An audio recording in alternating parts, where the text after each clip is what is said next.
Hi, boys and girls. Today we're going to be reading Malala's Magical Pencil. Oh, Malala's Magic Pencil.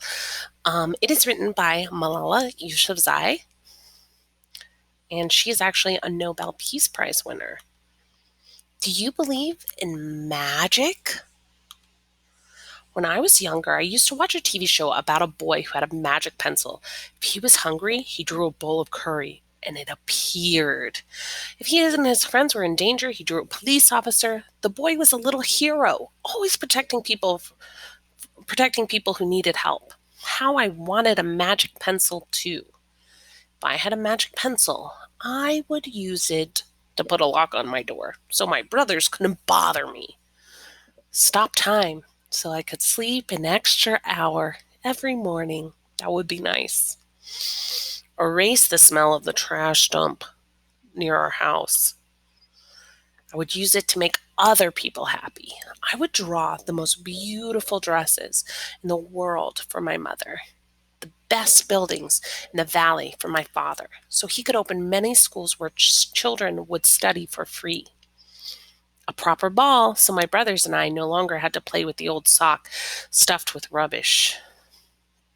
Every night before I went to bed, I wished for a magic pencil of my own. Every morning, I would wake up and check my cupboard. But my magic pencil was never there.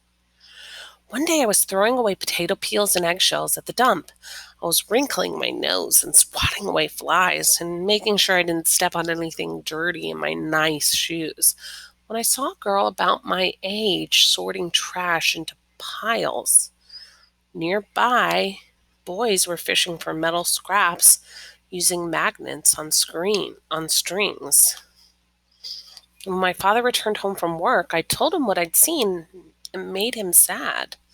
Abba, I said. Yes, Yanni, he said back. I always liked when he called me dear one.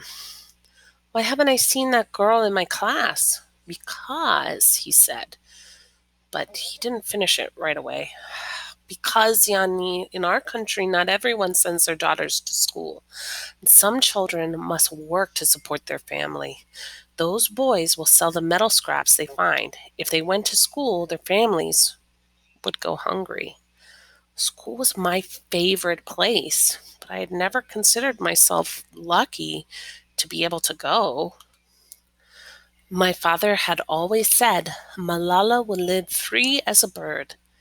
Now I wondered how free I'd truly be. That night I thought about families who didn't have enough food, and the girl who couldn't go to school, and even about how when I was older, I would be expected to cook and clean for my brothers, because where I came from, many girls weren't allowed to become what they dreamed of. I knew that if I had the magic pencil, I would use it to draw a better, more peaceful world. First, I would erase war, poverty, and hunger. Then I would draw boys and girls together as equals. Over the next few years, instead of wishing for a magical pencil every night, I worked hard in my school every day. I wanted to become one of the top students in my class. But soon, powerful and dangerous men declared that girls were forbidden from attending school. They walked the streets of our city now. They carried weapons. I like this part of the story because sometimes we do everything we can the right way and still things happen that don't seem fair. So, what next? What do we do when we see, like, I've been doing all the right things, now I still see something unfair? Let's read and see. One by one, girls stopped coming to the school. Abba, where are all the students? They don't feel safe here anymore, Yanni. How could a few men stop all the girls in our valley from going to school? More people knew what was happening to us. I thought they might help. Wishing wasn't enough. Someone needed to speak out. Why not me? I wrote about what it felt like to be scared, to walk to school, and how some of my friends had moved away because the threat they faced in our city. I wrote about how much I loved my school and how proud I was of my uniform. Once I started writing, I didn't stop. I wrote speeches and traveled the country, sharing my story. I even talked to a reporter from a famous international newspaper. People actually wanted to learn about my life. I spoke for all the girls in my valley who couldn't speak for themselves. So sometimes we don't think we're powerful, but we actually do have a power. Sometimes it just takes one person speaking up for more people to feel comfortable speaking up on an issue, or just for more people to become aware that it is a problem in the first place. My voice became so powerful that the dangerous men tried to silence me, but they failed. So, yes, I'm not going to say that it's not true that sometimes when speaking up, people react mean or in this case, violently. But I think that's what makes Malala such a hero, is because she doesn't give up. She continues going. And now my voice is louder than ever, louder because people have joined me, and together we made a chorus, standing up for what we believe. We raise our voices for those in need, help people in danger, and even if they are an ocean away, think of the world as a family. So it says, "You are hope and inspiration for us all. We stand with Malala." There's all different kinds of languages because this represents all around the world people believed in Malala. Do you still believe in magic? I do.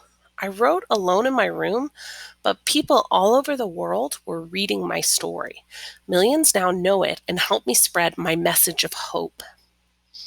I had at last found the magic I was looking for in my words and in my work. I am Malala. I have wished I could make the world a more peaceful place, and every day I work to make my wish come true. One child, one teacher, one book, one pen can change the world. All right. Dear friend, as a child, I used to watch a TV show called Shakalaka Boom Boom. It was about a boy named Sanju who could make anything real by drawing it with a magic pencil he found. Sanju and his friends were always getting into trouble, and the magic pencil would help them get out of it. But my early childhood was mostly trouble-free. I grew up in the beautiful Swat Valley in northwest Pakistan, the sister of two cheeky little brothers, and the only daughter of a resilient mother and inspiring father who was a school principal. Trouble came to my valley when I was 10 years old, and girls were forbidden from going to school. At first, I thought, what can I do? I'm just a child. As I watched my father speak out for girls' education, I realized that I had a voice too, and I wanted to use it. I believed then, as I believe now, that all children should have access to education. When we are young, we feel powerless. We rely on adults to do the serious work. However, when real danger threatened my right to go to school, I felt stronger than ever, and I found power in my voice. Once I wished for Sanju's magical pencil. Now I know that when you find your voice, every pencil can be magic.